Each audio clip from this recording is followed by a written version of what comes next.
Today's December 31st, 2009. It's the 100th birthday of the Manhattan Bridge. 76. Second Travel Show.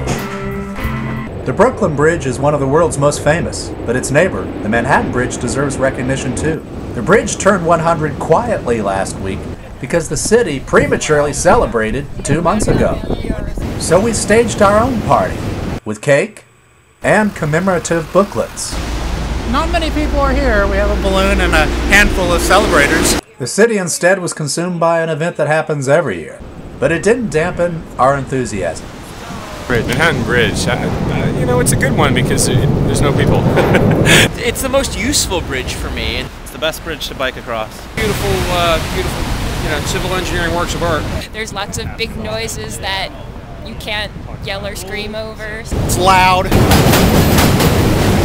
If you're afraid of heights, it's maybe a little more daunting than the Brooklyn Bridge because you're cantilevered in a little cage off the side as the trains go by. Beautiful. I like the blue.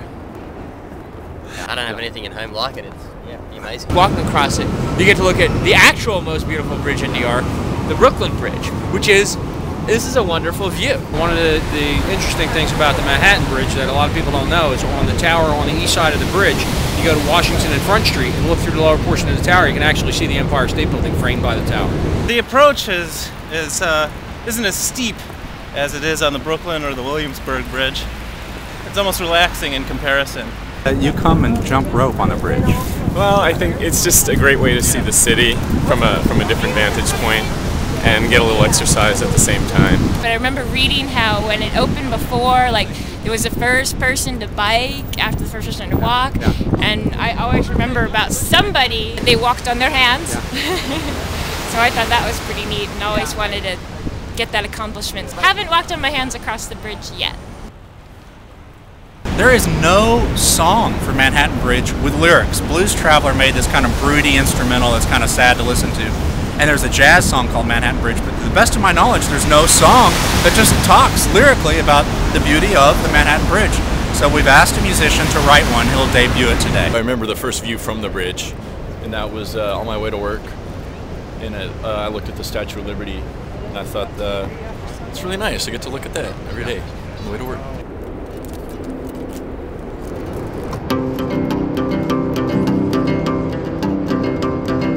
Flatbush Avenue to Canal on the other side, over the East River and below the New York sky. 100,000 tons of steel and stone and a million prayers all live. And today I can feel each and every one on the Manhattan Bridge.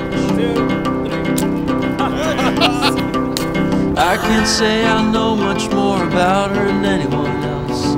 I can only say what I see coming down the line.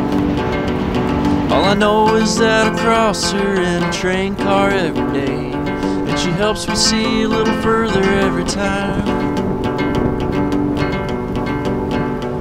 Some say she lacks for beauty, some say she lacks for quiet, some say she's second to the Brooklyn one. Well, I say I don't buy it. The most beautiful, perfect thing in the world is to join two sides like they did when they rolled up their sleeves and built for us this here Manhattan Bridge.